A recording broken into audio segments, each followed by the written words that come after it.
Why does a woman sit alone in a military bar for 20 minutes without touching her food? The lights inside Walker's Cove always ran dim, not broken, just tired, like the place had made peace with being forgotten. It sat just off the main highway outside Port Regent Naval Station, wedged between a shuttered laundromat and a seasonal crab shack that never opened on time. The walls were wooden.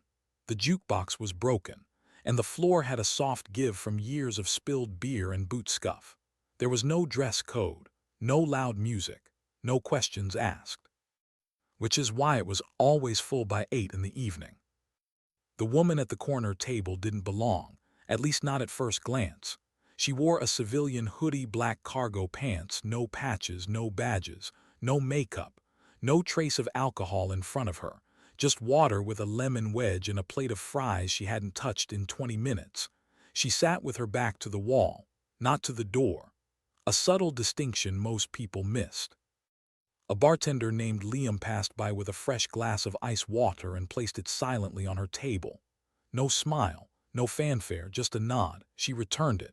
One of those slow, deliberate gestures that said thank you without asking for conversation. She wasn't known by name, not here, but something about her posture carried weight, straight-backed without tension, arms loose but never slack, gaze still but not passive, enough that Liam never carded her.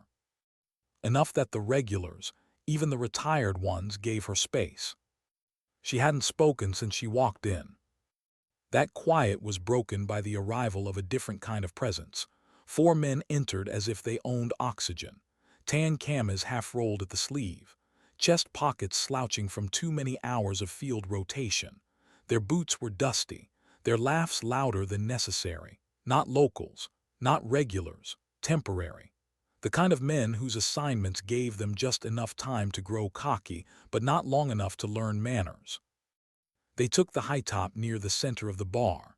The tallest one, broad-shouldered with a crooked grin and a scar under his left eye, waved Liam down with 2 fingers and a smirk. Rounds for the table, top shelf. Let's make it a welcome party. Welcome to what? The smaller one with the twitchy leg asked. To the only decent bar within 10 clicks that doesn't play country music, the third one said, dragging his stool back loudly.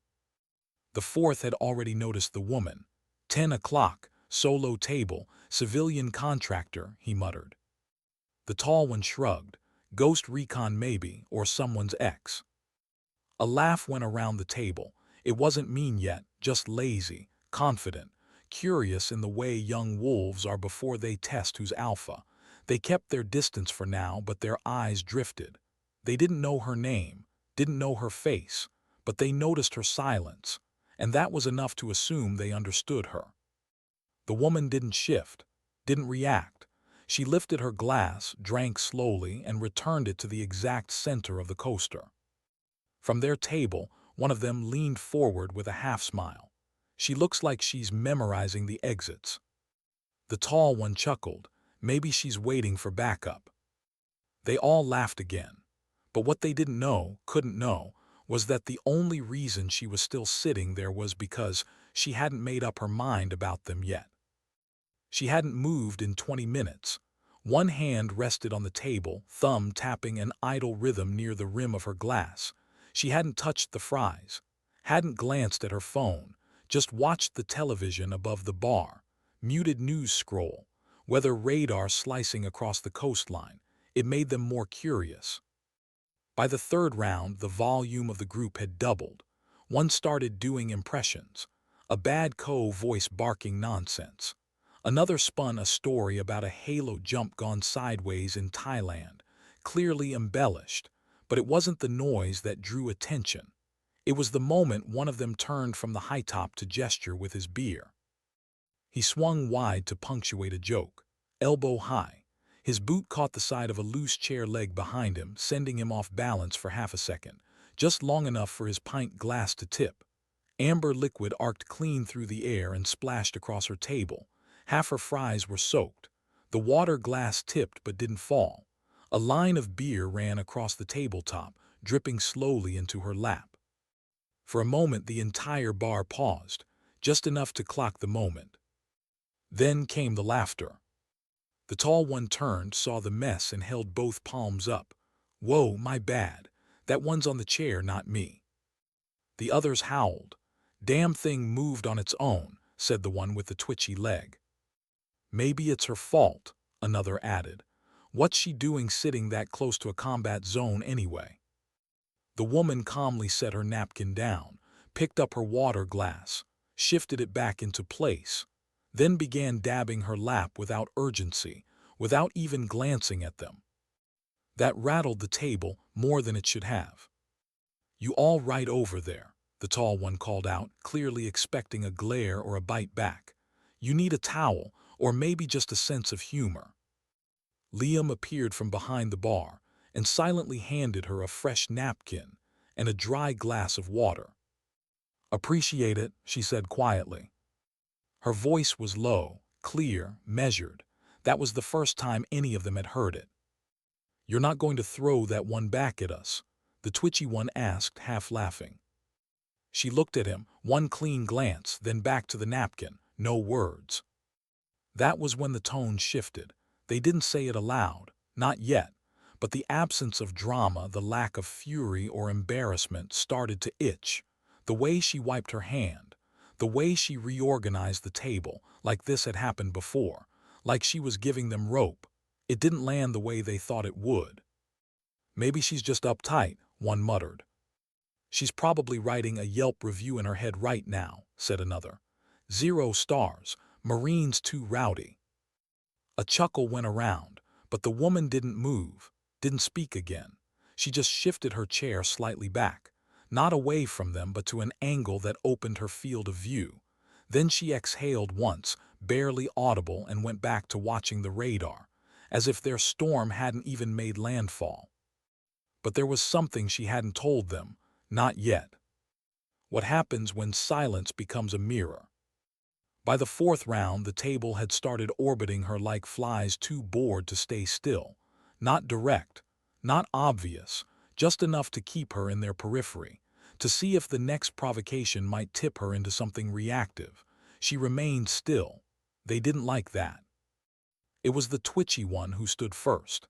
He did it casually, carrying his fresh drink with theatrical care, like he was trying not to spill it again, grinning at his friends as he meandered toward her side of the bar.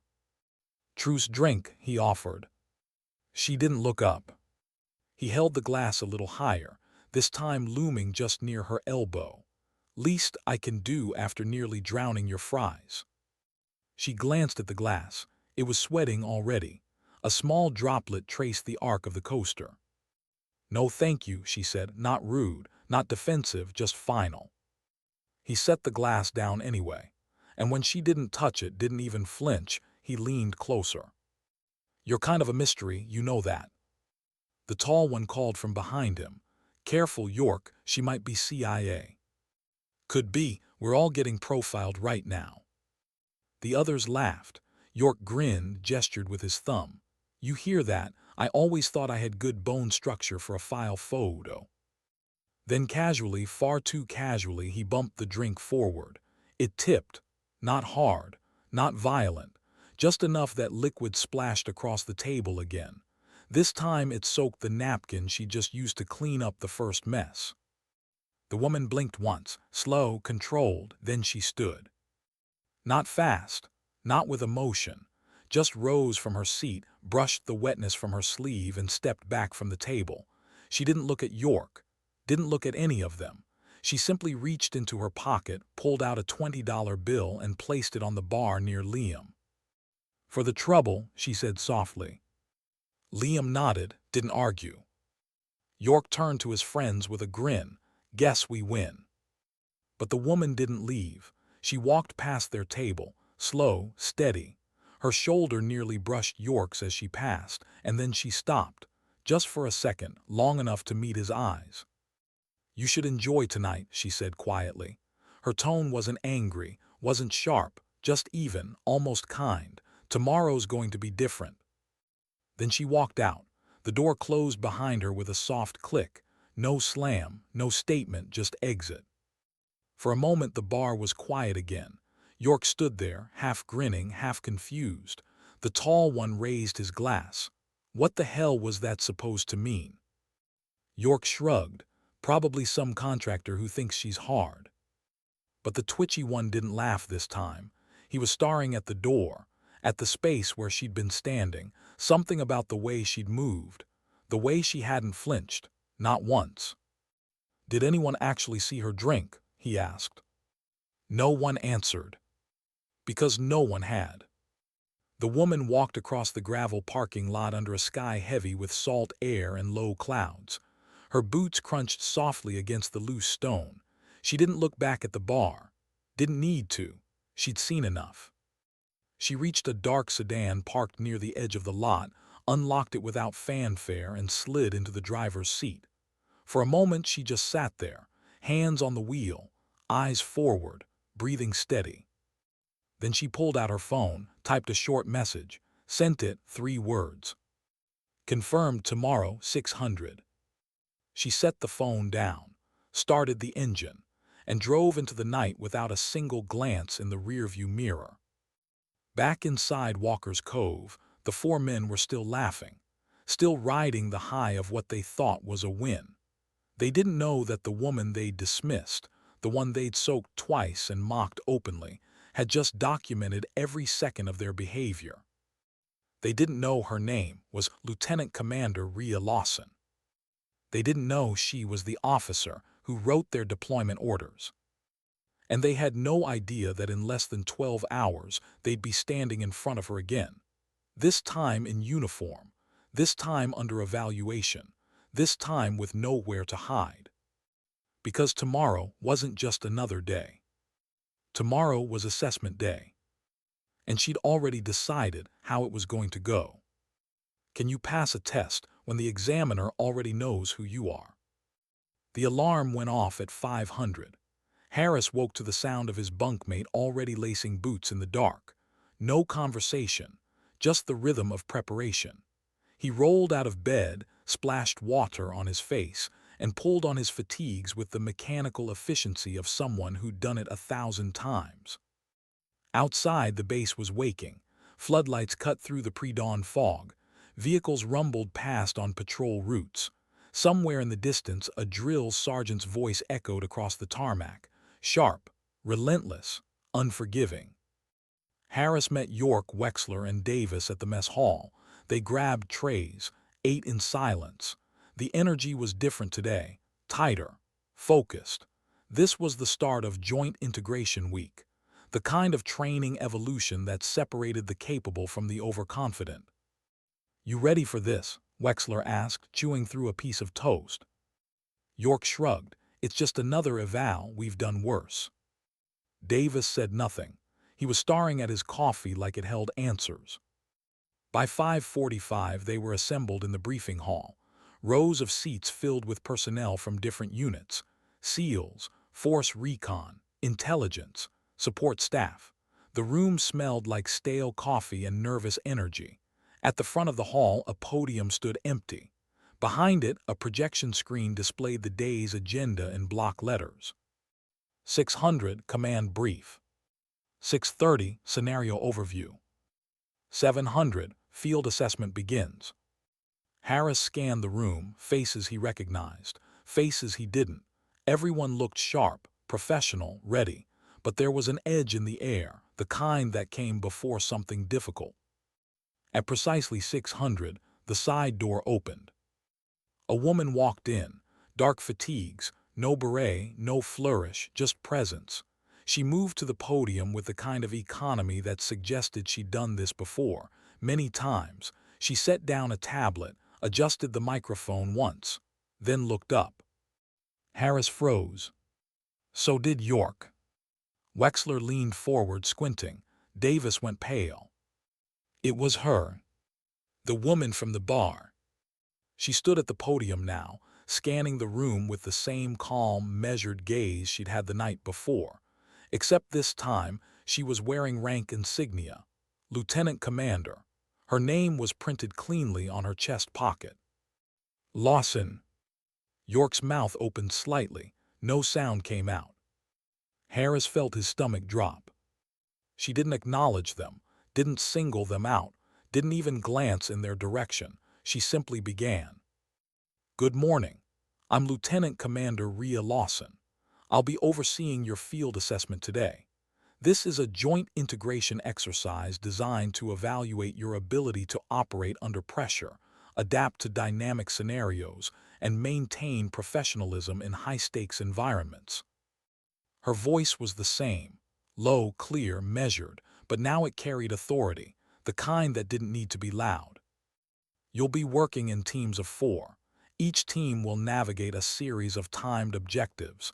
Communication, tactical decision-making, trust.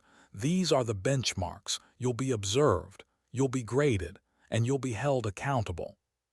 She paused, let the words settle. "Questions?" Silence. "Good. Team assignments are posted outside. You have 15 minutes to gear up." Dismissed. The room emptied quickly. Harris was one of the last to stand. His legs felt heavy. York was already at the door, moving fast, like distance might erase what just happened. Outside, the roster was pinned to a corkboard. Harris found his name quickly. Team 3, Harris, York, Wexler, Davis. His heart sank. They were together, all 4 of them. The same 4 who'd been at the bar last night. The same 4 who'd laughed, who'd spilled drinks, who'd mocked the quiet woman in the corner. Davis appeared beside him, reading the same list. "We're screwed," Davis said quietly. York overheard. "She doesn't know it was us." "She knows," Wexler muttered. Harris said nothing, because deep down he knew Wexler was right. At 700, they stood in full gear at the edge of a simulated urban combat zone. Plywood structures, mock windows, sandbag barriers. The objective was simple: clear the building, extract the target, communicate positions. No live fire, but every movement would be tracked, every mistake logged. Lieutenant Commander Lawson stood on an observation platform 20 meters away, tablet in hand, eyes sharp, watching. York adjusted his rifle strap. "Just run it clean, don't think about last night." But Harris was already thinking about it, about the way she'd stood when the drink spilled, the way she'd walked past them without anger, the way she'd said, "Tomorrow's going to be different." A whistle blew. They moved. Harris took point. York covered rear. Wexler and Davis flanked. They entered the structure with practiced precision, clearing corners, calling out zones. For the first 2 minutes it was textbook. Then York missed a call. "Left side clear," he said. But it wasn't. A simulated hostile popped up from behind a barrier. Red light, failure. Harris's earpiece crackled. Lawson's voice, calm, clinical. "Team 3, missed contact, left flank, reset and continue." York cursed under his breath. They reset, moved again. This time Wexler overextended, broke formation, another flag. "Team 3, formation compromise, log and continue." It kept happening. Small mistakes, the kind that wouldn't have mattered yesterday. But today, under her gaze, every misstep felt like it echoed. By the time they extracted the target and exited the zone, Harris was drenched in sweat. Not from exertion, from pressure. They lined up outside the structure. Lawson descended from the platform, walked slowly toward them. She stopped 3 feet away, looked at each of them in turn. "Debrief in 10 minutes, hydrate, reflect." Then she walked past them, didn't say another word. But Harris felt it, the weight of her silence, the same silence she'd given them at the bar. And he knew, without question, that she remembered everything. How do you correct someone without saying a word? The debrief room was small, metal chairs arranged in a semicircle facing a projection screen. The air was stale. The fluorescent lights buzzed faintly overhead. Harris sat with his hands folded in his lap, jaw tight. York stared at the floor. Wexler tapped his boot against the chair leg. Davis sat perfectly still. Lieutenant Commander Lawson entered without ceremony. She carried a tablet and a folder, set both on the table at the front of the room. Didn't sit. Just stood there, arms loose at her sides, studying them for a long moment. Team 3, she began. Her voice was calm, almost gentle. You failed the exercise. The word hung in the air. Failed. York shifted in his seat. Harris felt his chest tighten. Your tactical execution was adequate, she continued. Your communication was inconsistent. Your situational awareness was compromised. But those aren't the reasons you failed. She tapped the tablet once. The screen behind her lit up. A video feed. Timestamp last night. Walker's Cove. The angle was from the bar's security camera. Grainy but clear enough. There they were, the four of them, laughing, gesturing, and there she was, sitting alone, water glass, fries untouched. Harris felt his throat close. The video played in silence. The first spill, the laughter, the second spill, York leaning in, her standing, walking past, the door closing. Lawson let it play all the way through. Then she paused it, turned back to them. You want to know why you failed today? She asked. Not harsh, just factual. Because you didn't fail today, you failed last night. Silence. You assessed a situation without data. You assumed you understood someone you'd never met. You acted with arrogance instead of awareness. And when you were corrected, not with words but with restraint, you doubled down. She stepped closer. In the field, that gets people killed. In this unit, it gets you removed. York finally spoke. His voice was tight. Ma'am, we didn't know. You didn't ask, she cut in, not loud, not angry, just clear. You didn't observe, you didn't adapt. You assumed silence meant weakness. That patience meant submission.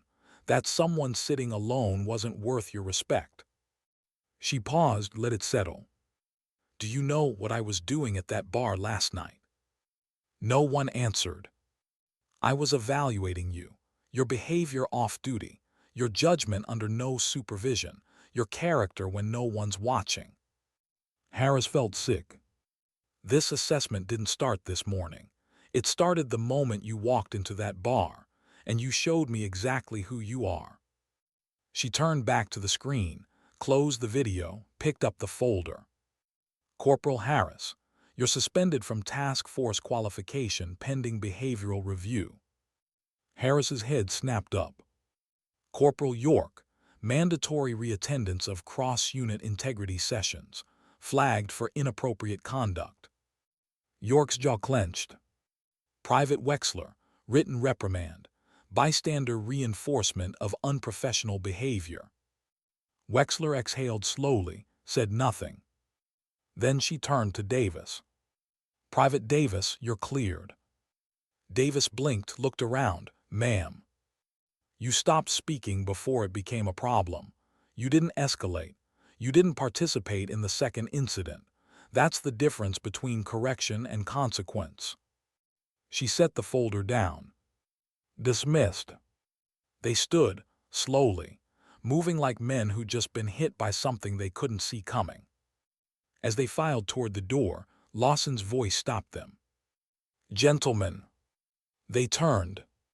She met each of their eyes in turn. Respect isn't earned through loudness. It's earned through restraint. Authority doesn't need to shout. It just needs to be present. She paused. Remember that the next time you think silence means someone isn't paying attention. Then she turned back to her tablet. The conversation was over. They left the room in silence. The door closed behind them with a soft click. Outside, Harris leaned against the wall, pressed his palms against his eyes. York punched the wall once, not hard, just frustrated. Wexler said nothing, just walked away. Davis stood there for a moment, then looked back at the closed door. She gave us a chance, he said quietly. Harris looked at him. What? Last night, she could have reported us immediately, could have had us pulled before the eval even started, but she didn't. She let us show up, gave us a chance to prove we were better. York scoffed, and we proved we weren't. Davis nodded. Yeah, we did. He walked away, left Harris and York standing in the hallway, the weight of their own choices pressing down like concrete. Because the hardest part of failure isn't the consequence. It's realizing you chose it. What does it cost to rebuild respect? The days that followed were different, quieter. The base moved at the same pace, but Team 3 moved slower, separately. Harris attended his behavioral review sessions in a windowless room with a counselor who asked questions he didn't want to answer. York sat through integrity workshops with junior officers who looked at him like he was a cautionary tale. Wexler kept his head down, worked double shifts in the armory, and avoided eye contact in the mess hall. Davis trained, alone mostly. He ran the courses, logged his reps, showed up early, left late. No one said much to him, not out of disrespect, out of distance. He'd been cleared, but he was still part of the story, still connected to the failure. Lieutenant Commander Lawson wasn't visible much after that day. She moved through the base like weather, present but not intrusive. You'd see her in briefings, at the range, walking between buildings with a tablet under her arm. She didn't avoid them, didn't seek them out, just existed in the same space without acknowledging the weight she carried in their peripheral vision. Harris saw her once near the command building. She was talking to a senior officer, gesturing toward a map on the wall. Calm, focused, professional. He stood there for a moment, watching from across the courtyard. Wanted to say something, apologize maybe, but the distance felt too wide, not in meters, in meaning. He turned and walked the other way. York ran into her in the gym, late evening. She was on the rowing machine, moving with steady, mechanical rhythm. He was wrapping his hands near the heavy bag. Their eyes met in the mirror, just for a second. She didn't smile, didn't nod, just looked at him long enough that he felt it. Then she went back to her reps. He didn't throw a single punch that night, just left. Wexler didn't see her at all. He made sure of it, changed his routes, adjusted his schedule, ate at odd hours, not because he was afraid, because he was ashamed. And shame is harder to carry when the person who holds the proof of it is standing 3 feet away. But Davis saw her often, not intentionally, just circumstance. She'd be reviewing drills, he'd be running them, she'd be observing team rotations. He'd be part of the cycle. They never spoke. But once, after a clean run through a navigation course, she made a small note on her tablet. Didn't say anything, just wrote something down. He didn't know what it was, but he knew she'd seen him. 2 weeks later, the bulletin board in the common barracks posted new assignments, team rotations, deployment prep schedules, integration updates. Team 3 was listed, but it wasn't the same. Harris had been reassigned to logistics support. York was placed in remedial cross-training. Wexler was moved to equipment maintenance. Davis was moved up. He found his name next to a new unit, a different call sign, a higher-level rotation. It wasn't a promotion, not officially, but it was a step, a quiet acknowledgement that someone had been paying attention, that restraint had been noticed, that doing the right thing, even in silence, still mattered. He stared at the board for a long time. Then he walked to the admin wing, knocked on a door marked *LTCDR LAWSON, Joint Operations ***. Come in. He stepped inside. She was at her desk reviewing a stack of reports, looked up, didn't seem surprised. Private Davis. Ma'am, he stood at attention, not because he had to, because it felt right. She set down her pen. Something I can help you with. He hesitated, then spoke. I didn't say anything at the bar when I should have. She studied him, didn't rush him. I should have stopped it, he continued. Should have told them to back off, but I didn't, I just sat there. You did, she said, and then you stopped before it got worse. That's not nothing. It feels like nothing. She leaned back slightly. Guilt is useful if it teaches you something, pointless if it just paralyzes you. He nodded slowly. I saw the new assignments. And I don't know if I deserve it. She met his eyes. You're here because you earned it, not because of what happened at the bar, because of what you did after. You didn't make excuses, didn't blame anyone. You just worked. That's what I needed to see. He swallowed, What about the others? They'll figure it out, or they won't. That's not your burden to carry. She picked up her pen again, a signal. The conversation was ending. "Ma'am," he said before turning to leave, "thank you." She didn't look up, just nodded once. He left, walked back across the base with a weight lifted, not completely, but enough. Because respect isn't rebuilt in a single moment. It's rebuilt in the small, deliberate steps that no one sees, the quiet discipline, the choice to be better when no one's forcing you. And sometimes, the person watching isn't looking for perfection, just proof that you're willing to try. Does the storm ever really pass, or does it just teach us where to stand? 3 months later, Walker's Cove looked exactly the same. Same flickering sign above the door, same warped countertop, same muted game on the mounted television. It was past 9 now, and the Friday crowd had thinned into scattered pairs and solo drinks. The kind of hour where nobody was trying to be impressive anymore. Lieutenant Commander Rhea Lawson stepped inside without ceremony. She wasn't in uniform, just dark jeans, a gray jacket, and boots that had seen salt water from places no one in that bar could pronounce correctly. She didn't sit at the same table. Didn't need to. Instead, she walked up to the bar and nodded once to Liam, who wordlessly slid her a glass of water with a lemon wedge. No questions asked. There were no eyes on her, at least not at first. From a high top near the back, one figure noticed. Davis. He was the only one there tonight. The others, Harris, York, Wexler, were nowhere in sight. Davis was nursing a beer he wasn't finishing. No laughter in him now.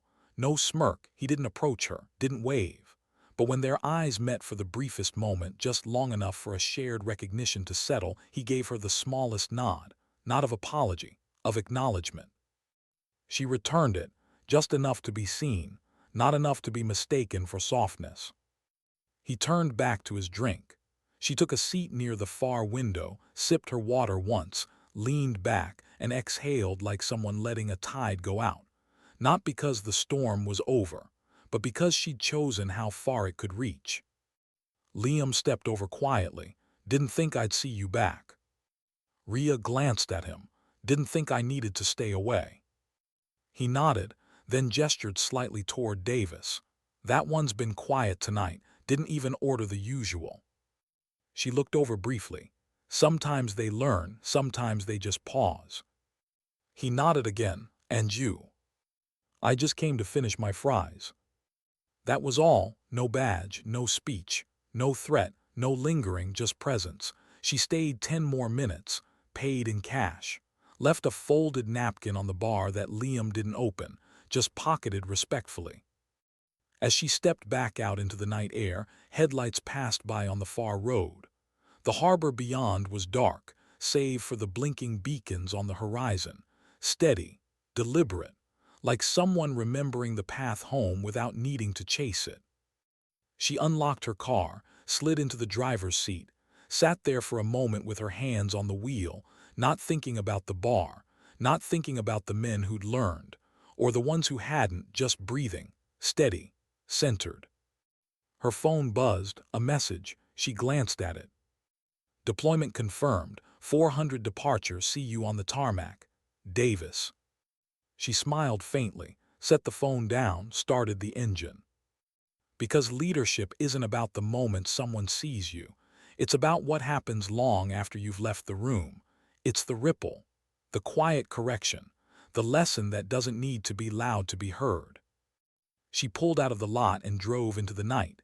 No fanfare, no reflection, just forward motion. Back inside Walker's Cove, Davis finished his beer, set it down gently, left cash on the table, walked out into the same night air under the same sky, breathing the same salt wind.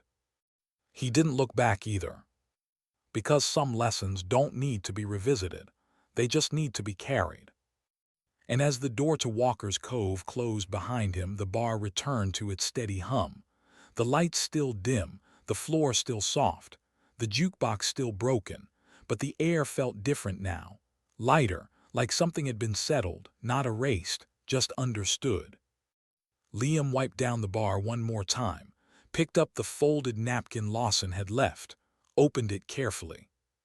Inside, written in clean, measured handwriting, were 4 words. "Thank you for the space." He folded it again, tucked it into his shirt pocket, and went back to work. Because respect doesn't need a parade, dignity doesn't need applause, and the strongest people in the room are often the ones who never raise their voice. They just show up, do the work, and let their presence speak for itself. Sometimes that's all it takes. Sometimes dignity doesn't speak, it simply acts.